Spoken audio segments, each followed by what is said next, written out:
ना जो सोसाइटियां हैं कोऑपरेटिव उनके साथ कांटेक्ट है और कांटेक्ट के आधार पर ही भुगतान होता है। ठीक नेशनल सीड कारपोरेशन है, राष्ट्रीय बीज निगम है भारत सरकार का, पूरे देश के अलग अलग प्रदेशों में किसानों से कांटेक्ट करता है और बीज का उत्पादन करवाता है। वो कांटेक्ट फार्मिंग।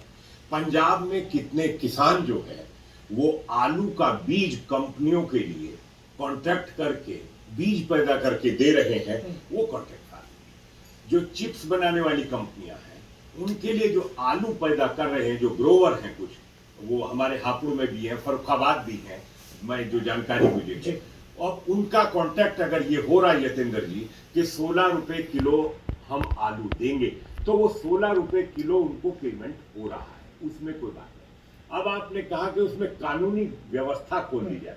सरकार से जैसी बात कही, मैंने भी इस बात को प्रधानमंत्री जी को 24 जून को लिखा था जब अध्यादेश आए थे कि एसडीएम और डीएम का प्रावधान किसानों को सेटिस्फाई नहीं, उनकी समस्या समाधान नहीं कर पाएगा। इसमें मेरा सुझाव तो बहुत स्पष्ट रहा है कि इसमें डिस्प्यूट सेटलमेंट अथॉरिटी बनाई जाए और उसमें 4 किसान हों, 2 जो है बिजनेस के लोग हों और 1 सरकार का अधिकारी हो, और लेकिन उन 7 में से चेयरमैन किसान कोई बनाए, वो जिला स्तर पे बनाए, जिले के किसानों की जो भी समस्याएं हैं वहां के समाधान हो। यदि वहां से सहमत नहीं है किसान या वो, तो अपील के लिए प्रदेश में जाए। 2 चीजें होंगी इसमें, एक तो अपील वहां होगी और प्रदेश सरकारों का दायित्व हो जाएगा, नैतिक जिम्मेदारी हो जाएगी कि जिले में भी देखेंगे और प्रदेश में भी देखेंगे। अगर मल्टी स्टेट किसी कंपनी का है तो राष्ट्रीय स्तर पर बिल्कुल उसी सिस्टम में अथॉरिटी बनाई जाए, जिससे मल्टी स्टेट का कोई बात हो तो इस नेशनल लेवल पर वो समाधान हो सके। ये मेरा सुझाव था। सरकार का ये कहना है कि यदि 30 दिन में एसडीएम से सहमत नहीं आ तो उसके लिए न्यायिक प्रक्रिया भी सरकार ने कहा था 5वें दौर की बातचीत में कि अगर आप ये चाहते हैं हम इसको भी करने को। मेरी खुद कृषि मंत्री जी से विस्तार से चर्चा हुई है, परसों मैंने बहुत विस्तार से एक बिंदु पर चर्चा की। एक देखिए कितनी बड़ा झूठ बोला गया कि इस कानून से जमीन चली जाए। जमीन को सरकार ने प्रोटेक्ट किया, उसमें स्पष्ट लिखा है कॉन्ट्रैक्ट फार्मिंग एक्ट में कि जमीन का कहीं कोई वायदा, कोई अटैचमेंट, कोई गारंटी कहीं जमीन की नहीं होगी। जमीन से कॉन्ट्रैक्ट का कोई वास्ता नहीं होगा। अब और क्या लिखती सरकार? मैंने आपको ये इसलिए स्पष्ट किया कि किस तरीके से गुमराह किया जा रहा है। गुमराह किया किसने?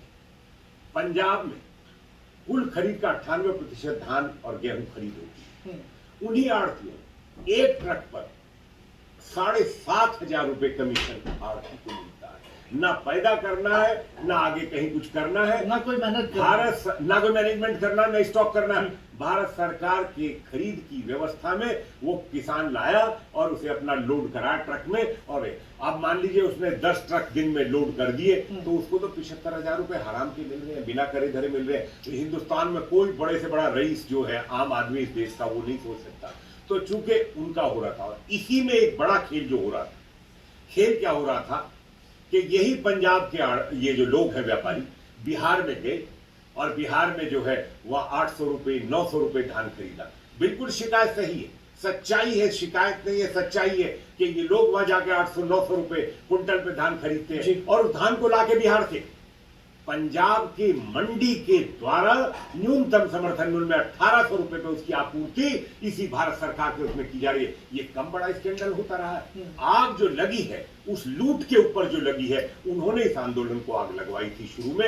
अब तो देखिए, अब तो इंटरनेशनल ताकतें इसमें आग लगाने के लिए, क्या तरीका है कनाडा का प्राइम मिनिस्टर को, क्या हक है कि भारत के बीच क्या चीन क्या चाहता है?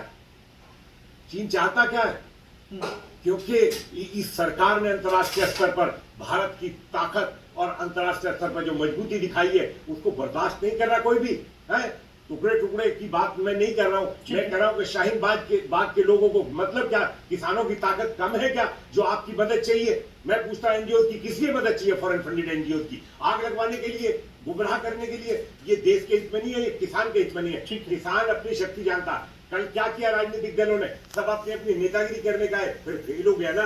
किसानों को जरूरत, किसानों ने मना किया, राजनीतिकरण नहीं होने देना। किसान बिल्कुल पराक्रम जी कह रहे हैं कि हमको किसी की जरूरत नहीं है। ये जबरदस्ती आग लगाना चाहते हैं, देश में आग लगाना चाहते हैं, दंगे भड़काना चाहते हैं, और ये अंतर्राष्ट्रीय साजिश है भारत के खिलाफ। बिल्कुल ठीक है। मैं यकीन